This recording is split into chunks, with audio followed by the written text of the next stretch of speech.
యెహెజ్కేలు 18వ అధ్యాయము. మరలా యెహోవా వాక్కు నాకు ప్రత్యక్షమై ఈలాగు సెలవిచ్చెను. తండ్రులు ద్రాక్షకాయలు తినగా పిల్లల పళ్ళు పులిసెనని మీరు చెప్పుచూ వచ్చెదరే. ఇశ్రాయేలీయుల దేశమును గూర్చి ఈ సామెత మీరెందుకు పలికెదరు? నా జీవము తోడు ఈ సామెత ఇశ్రాయేలీయులలో మీరిక పలుకరు. ఇదే ప్రభువైన యెహోవా వాక్కు. మనుష్యులందరూ నా వశములో ఉన్నారు. తండ్రులేమి కుమారులేమి అందరూ నా వశములో ఉన్నారు. పాపము చేయువాడెవడో వాడే మరణమునందును.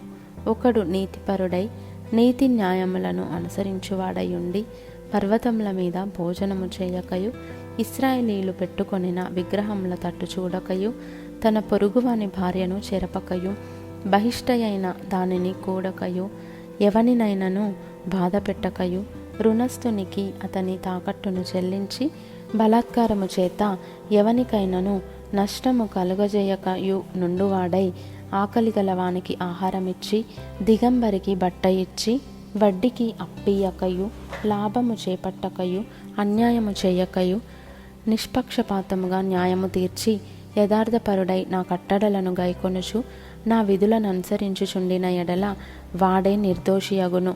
నిజముగా వాడు బ్రతుకును. ఇదే ప్రభువైన యెహోవా వాక్కు. అయితే ఆ నీతిపరునికి కుమారుడు పుట్టగా వాడు బలాత్కారము చేయువాడై ప్రాణహానికరుడై చేయరాని క్రియలలో దేనినైనను చేసి చేయవలసిన మంచి క్రియలలో దేనినైనను చేయకయుండిన ఎడల అనగా పర్వతముల మీద భోజనము చేయుటయు తన పొరుగువాని భార్యను చెరుపుటయు దీనులను దరిద్రులను బాధపెట్టి బలాత్కారము చేత నష్టము కలగజేయుటయు తాకట్టు చెల్లింపకపోవుటయు విగ్రహముల తట్టు చూచి హేయకృత్యములు జరిగించుటయు అప్పిచ్చి వడ్డీ పుచ్చుకొనుటయు లాభము చేపట్టుటయు ఈ మొదలగు క్రియలు చేసిన ఎడల వాడు బ్రతుకడు. ఈ హేయక్రియలన్నీ చేసెను గనుక అవశ్యముగా వానికి మరణశిక్ష విధింపబడును. వాడు తన ప్రాణమునకు తానే ఉత్తరవాది యగును.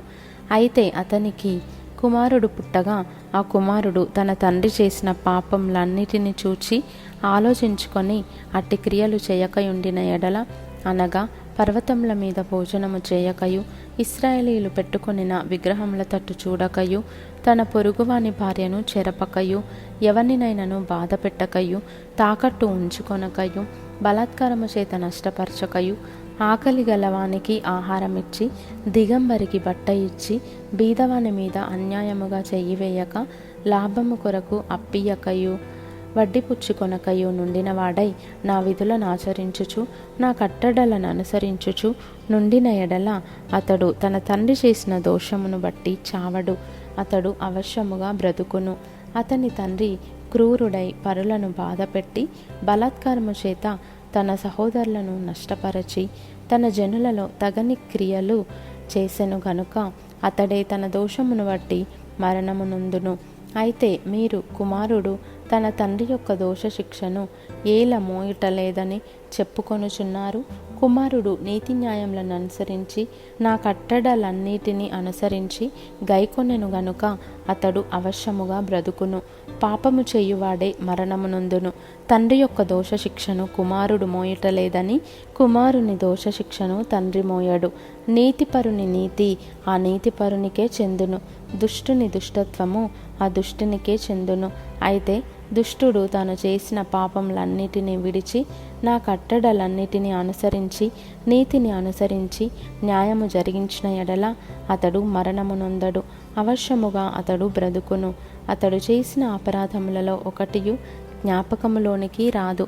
అతని నీతిని బట్టి అతడు బ్రతుకును. దుష్టులు మరణమునొందుట చేత నాకేమాత్రమైన సంతోషము కలుగున వారు తమ ప్రవర్తనను దిద్దుకొని బ్రతుకుటయే నాకు సంతోషము. ఇదే ప్రభువగు యెహోవా వాక్కు. అయితే నీతిపరుడు తన నీతిని విడిచి పాపము చేసి దుష్టులు చేయు హేయక్రియలన్నిటి ప్రకారము జరిగించిన ఎడల అతడు బ్రతుకున. అతడు చేసిన నీతి కార్యములు ఏమాత్రమును జ్ఞాపకములోనికి రావు. అతడు విశ్వాసఘాతకుడై చేసిన పాపమును బట్టి మరణమునందును. అయితే యెహోవా మార్గము న్యాయము కాదని మీరు చెప్పుచున్నారు. ఇశ్రాయేలీయులారా, నా మాట ఆలకించుడి. నా మార్గము న్యాయమే, మీ మార్గమే గదా అన్యాయమైనది. నీతిపరుడు తన నీతిని విడిచి పాపము చేసిన ఎడల అతడు దానిని బట్టి మరణమునందును. తాను పాపము చేయుటను బట్టియే గదా అతడు మరణమునందును. మరియు దుష్టుడు తాను చేయుచు వచ్చిన దుష్టత్వము నుండి మరలి నీతి న్యాయములను జరిగించిన ఎడల తన ప్రాణము రక్షించుకొనును. అతడు ఆలోచించుకొని తాను చేయుచు వచ్చిన అతిక్రమ క్రియలన్నిటినీ చేయక మానెను గనుక అతడు మరణమునందక అవశ్యముగా బ్రతుకును. అయితే ఇశ్రాయేలీయులు యెహోవా మార్గము న్యాయము కాదని చెప్పుచున్నారు. ఇశ్రాయేలీయులారా, నా మార్గము న్యాయమే గాని మీ మార్గము న్యాయము కాదు. కాబట్టి ఇశ్రాయేలీయులారా, ఎవని ప్రవర్తనను బట్టి వానికి శిక్ష విధింతును. మనస్సు త్రిప్పుకొని మీ అక్రమములు మీకు శిక్షా కారణములు కాకుండానట్లు వాటినన్నిటినీ విడిచిపెట్టుడి. మీరు జరిగించిన అక్రమ క్రియలన్నిటినీ విడిచి నూతన హృదయమును నూతన బుద్ధియు తెచ్చుకొనుడి. ఇశ్రాయేలీయులారా, మీరెందుకు మరణమునొందుదురు? ఇదే ప్రభువగు యెహోవా వాక్కు. మరణమునొందువాడు మరణమునొందుటను బట్టి నేను సంతోషించువాడను కాను. కావున మీరు మనస్సు త్రిప్పుకొనుడి, అప్పుడు మీరు బ్రతుకుదురు. ఇదే ప్రభువగు యెహోవా వాక్కు.